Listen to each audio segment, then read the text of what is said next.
What's up, guys? So I just got finished with some volunteer work and went to the doctor, and we went over my MRI results. I went over with the MRI results. If you remember from a previous video, I went over with my physical therapist, but I just went over with my orthopedic doctor, and we found some things. So there's nothing major in the hip, like I said before, but they did find in that area that I have some fluid, some like random fluid kind of in my pelvis area. So he told me to go get that checked out by a GI specialist. It could be something, it could not be, but they found that sort of as a whole different side thing. So hopefully that's nothing, but we'll see. And then with my ankle, they found some things that I might need to see an orthopedic foot and ankle guy about. It might be beneficial depending on how my ankle feels. So recently my ankle has been feeling fine, but I haven't been squatting deep, and only when I get to a certain position where my ankle requires a certain amount of dorsiflexion do I ever feel any sort of pain or resistance, and I haven't really been doing that much. So we'll see. I might go to the orthopedic foot and ankle specialist. I might not. It depends on how things go when my hip clears up. So what he said about my hip is basically there's some inflammation. It's like I said before, there's some fluid in there in the hip itself. And so I have this medication that I should have already finished by now. I'm supposed to be taking it every day. It's basically an anti-inflammatory. They say it's like 15 Advils is how he said it. I'm supposed to take one a day, and I haven't been consistent with it because you're supposed to take it with food. I'm not always home when I eat breakfast, and so sometimes I forget to bring the pills with me and all of this stuff. So what I'm going to try to do is take this. He said taking it for like 4 weeks straight should really help. And he just basically said over time, since the MRIs and the x-rays haven't showed anything to be wrong with the hip, over time the hip should just be better. It should just get better gradually if I just take my time and I don't stress it out too much. So he said the things with tendons is that once they're kind of messed up or injured or anything like that, it take a while to get better. So I'm just going to try to not stress it too much. Really let it heal, and hopefully that'll be good. He also mentioned, and maybe this is something that you guys can take, if you're a recreational lifter like I am, and you probably lift like 12 months out of the year, you're lifting, maybe you have a meet, and then you take maybe a week off, and then you get right back to hopping into a new program. It's a good idea to really take some time off. Now, maybe not take 2 months off every year at a regular time, but deloading every few weeks and taking vacations from lifting completely a week here and there will really help, because he said our bodies, and which makes sense, our bodies really aren't designed to take this constant beating, especially our tendons and our joints, our ligaments. They're really not designed to take that beating year long. So you have to give yourself some time to recoup and feel better. So that's what I got from this so far. I'm hoping in a month or so things will be better, but we'll see. I'm glad that there's nothing major going wrong with my hip, but it still hurts. It still hurts in the end range of motion, and sometimes sitting for a while it gets really tight. So there's still that, but I'm trying to stay positive. Stay positive, and I'm just looking forward to when everything is better and I don't have to worry about the pain in the hip. So I'm gonna get going with my day. Gonna eat some breakfast, then I have to go to work, and then I have to train a client afterward. And not sure if I'm going to include any of that in this video. So if not, I'll see you in the next one. And if so, I'll see you in the next clip. Here's my breakfast for this morning. You got 2 whole eggs, fried nicely. Some garlic salt, onion powder, and fresh black pepper. Got some muesli bread right there. I think that was about 80 grams of muesli bread from Whole Foods. Got some spring mix over here. And then still cooking up, have some Applegate organic turkey bacon.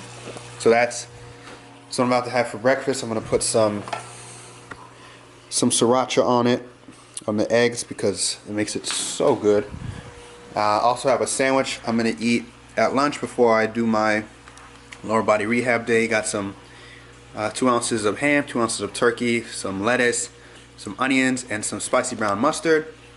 Probably gonna have an apple with that, and what else? A scoop of I'll probably bring a scoop of pumpkin pie, MTS way, and I forget what else I plan to bring. But that's going to be the bulk of what I eat before I get back home, and then I'll have dinner, and that will make up the day. What's up, guys? So I'm finished with work. I'm in front of Boynton Barbell. Got a client coming in about an hour. I'm supposed to be doing a rehab session right now, but I feel so tired, and actually I feel hungry too. But I'm supposed to do it. I should do it. I probably will do it, but I just feel I feel unmotivated. I feel tired, hungry, and the gym is full right now, so it's just, there's nothing really drawing me in there.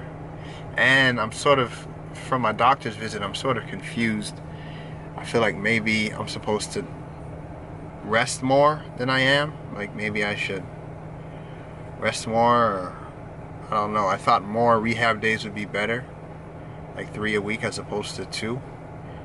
But I don't know, because if there's inflammation in my hip, staying off it might help. But whenever I take rest, like a lot of rest, my hip gets super tight. It doesn't feel good.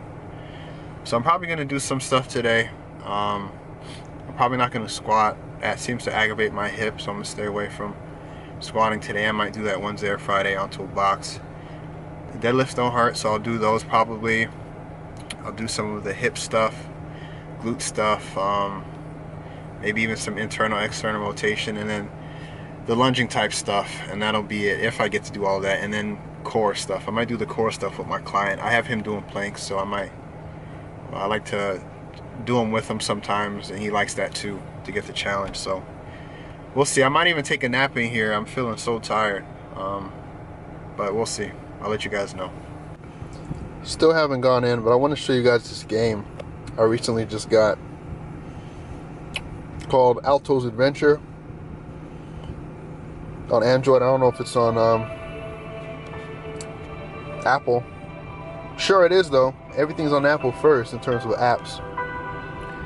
But it's called Alto's Adventure, and it is wicked. So it's like a snowboarding game. Typically I don't even really mess with games on phones because I don't have time and I get bored really quick. But the graphics on this game are sick. The gameplay is pretty sick. Oops, just died. It's a lot of fun. So check it out, Alto's Adventure. So tonight marks a happy but bittersweet moment. I'm registering for my last summer and fall session of college ever. So I actually just did it. I have early registration because I'm in the honors program. I haven't taken an honors class since freshman year, but they still have me in there. And so I registered for an online class in the summer, Management Principles of Exercise Science and Health Promotion. That's one of the required ones. And then for the fall, you can see I registered for entrepreneurship, and then I'm also going to take internship, but I can't actually submit it until I get my forms turned in. So that's it. Those will be the last classes I take. I'm not sure where I'm taking internship yet, but I'm still looking around. I'll see. It's pretty crazy. Like, college went by so fast, but it's exciting. Exciting to get it done with and finally register, and know that after December of next year, or of this year, I'll be done, unless of course I fail, but that doesn't happen. I don't do that. I don't fail classes. So anyways, that's it. That's it for the video. That's all I got for today. I'll see you guys in the next one.